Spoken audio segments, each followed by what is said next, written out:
আলহামদুলিল্লাহ, অবশেষে খুঁজে পেলাম সেই কণ্ঠশিল্পীকে, যার গজল আপনারা প্রতিনিয়ত শুনছেন অথবা সবগুলো গজলই শুনছেন, কিন্তু তারে কখনোই দেখা হয় না। তার অডিও ক্লিপগুলোই শুনছেন, যেটা আমি নিজে আর কি তার সব অডিও ক্লিপ গজলগুলো শুনছি, কিন্তু ভিডিও ক্লিপ তারে কখনোই তার ফেস দেখি নাই। তো আলহামদুলিল্লাহ, আজকে আমি খুঁজে পাইলাম তারে। আপনারা যারা দেখেন না এখন পর্যন্ত, তারা ভিডিওটা শেয়ার করে দিবেন, যাতে পরবর্তী যারা দেখে নেয় তারাও যেন দেখার সুযোগ পায়। আর হইতেছে একটা জিনিস শুনে আর কি খুবই অবাক হইবেন যে তার বাসা হচ্ছে আমাগো বরিশাল পটুয়াখালীতে, কিন্তু তিনি বড় হয়েছে আমাগো পিরোজপুরে। এটা আর কি আমার কাছে খুবই গর্বের এই বিষয়টা আর কি। আমি জানতাম না, তো যে বিষয়টা আমি জানলাম। আমার চেহারাটা আপনাদের অনেকের কাছে নতুন, কিন্তু আপনাদের পকেটে আমি অনেক পুরান বাবা, অনেক পুরান। আমার অনেক গজল আপনাদের মোবাইলে মোবাইলে বাজে।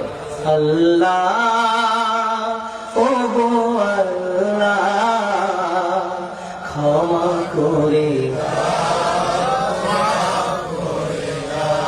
বিদায় বেলায় মোরে দিও গো দেখা,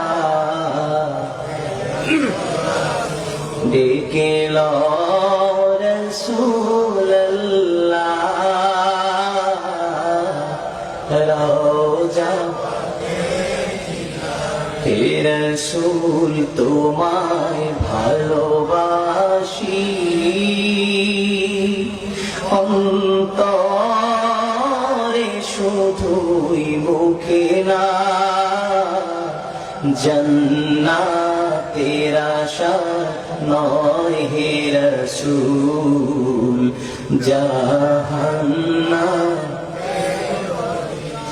তোমার ওই নাম শুনিলাম,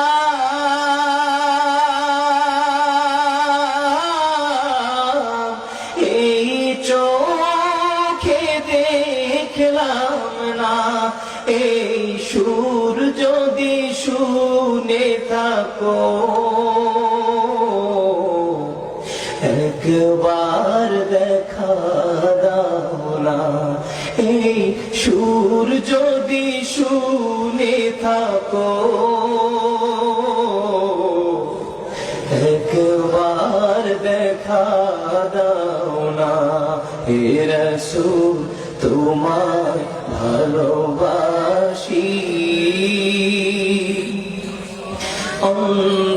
অন্তরে শুধুই মুখে না,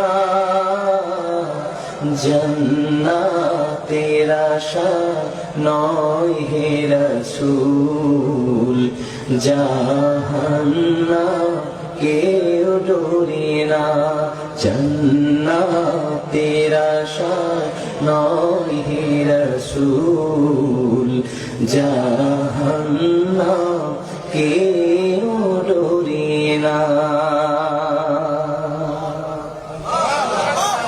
জীবনে শোনেন নাই? কারা কারা শুনছে তো হাত খুলে দেখে। গজল শুনছেন অনেক আগে, খালি কালা মানুষটাকে দেখছেন একটু পরে। কষ্ট করছেন?